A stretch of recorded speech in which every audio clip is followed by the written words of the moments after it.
Can you give us an update of what's happening? I mean, just last night, there were new strikes, new attacks, I mean, from both sides. As far as I understand, the Americans are not living up at all to their promises of also unfreezing Iranian funds. Iran has blocked 3 tankers, as far as the Americans keep telling us, and they've been striking and doing actually quite big strikes, the biggest ones, I would say, since the memorandum. What's the situation right now like?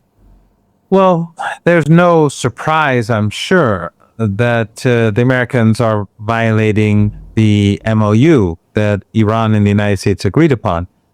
They're violating different articles. In Lebanon, for example, they are supposed to force the Israeli regime, based upon their own commitment, to end the slaughter and to end the occupation and to end the war.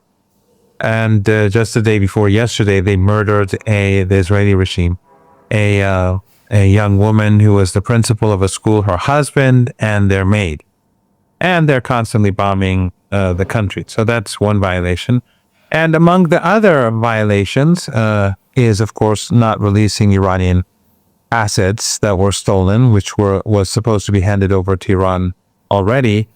But the one that you're alluding to is the fact that the United States, in violation of the MOU, which says very clearly that during the period when the MOU is valid, the Iranians will manage the Strait of Hormuz, and ships that pass through have to do so under the supervision of the Iranians. And what the Americans went and did was that they opened up their own corridor, which is in clear violation of the MOU.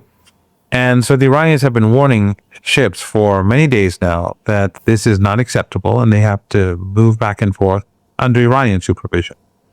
The Americans have been forcing some of these ships to ignore Iran, and so Iran was forced to ultimately punish these ships that you spoke of. And so since they were in violation, the Iranians struck them, and then the Americans again violated the MOU by bombing Iran.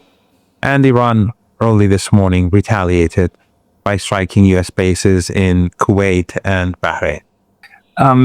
What is this, in your estimation, going to do to the entire process? I mean, not that the Americans were in any way, shape, or form very truthful to what they promised in the MOU, but is this now the beginning of the final unraveling of the whole thing, or is it just is it to interpret as the Americans just lashing out again at the fact that there's apparently nothing they can do to stop Iran? It's unclear. From the very beginning, the Iranians were skeptical. We have never had an experience with the United States over the past 47 years where they actually carried out their obligations in an agreement with Iran. And so the Iranians were not expecting anything. That's why the Iranians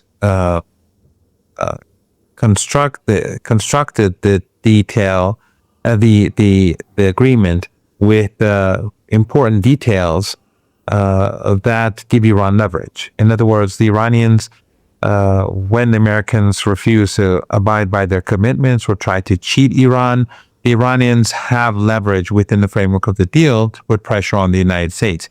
That is what helps keep the Americans pretending to at least, or dragging their feet at least. While dragging their feet, they abide by some of their commitments. So, for example, the siege on the Strait of Hormuz has been lifted by the Americans.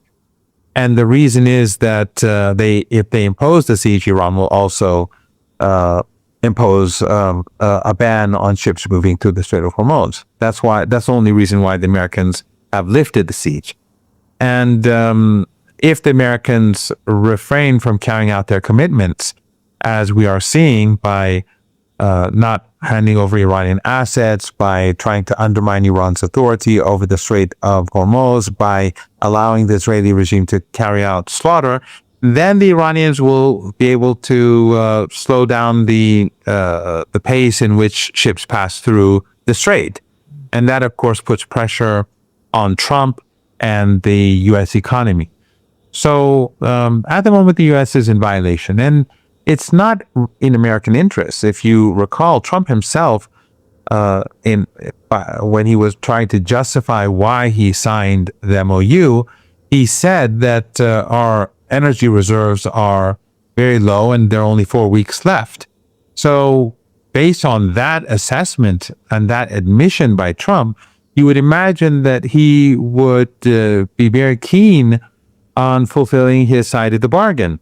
But then again, if you look at things objectively, you have the Israeli regime, you have the Zionist lobby in the United States, and they do not want this deal to be implemented. They want to be able to continue bombing Lebanon, to occupy and annex the southern part of the country, and they do not want tensions to ease between Iran and the United States at any level. So they are continuing to put pressure on Trump, and that is why we see the Americans violating the deal in so many respects. Right, but it seems to me that with the Strait of Hormuz, the Iran has actually found a serious pain point of the United States. And is it in that case correct to look at it now as, Iran is moving towards a situation where it's not about open or close, not a binary of the Strait of Hormuz, but more like a faucet. Yeah, like let go through more or less, depending on whether the Americans behave according to the MOU, which in my view is at this point a kind of a yardstick for Iran, right? It's a way to a measuring tape in order to assess whether the US is living up to its commitments or not. And if they don't, then you just go back to punishing the US with where it actually hurts. Is that what's going on? Exactly. That was very well put. If the United States abides by its commitments in accordance with the agreement, then the Strait of Hormuz is normalized.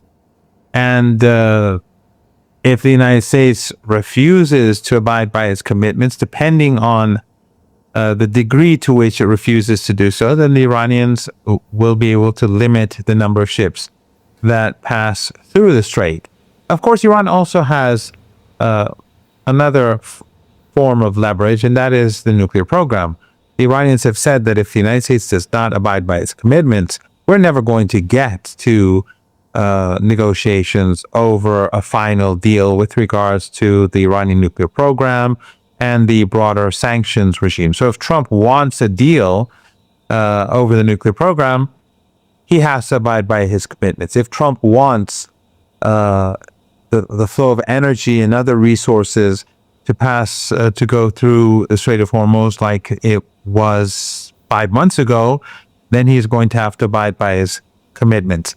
Otherwise, he's going to drag down his economy and the global economy with it.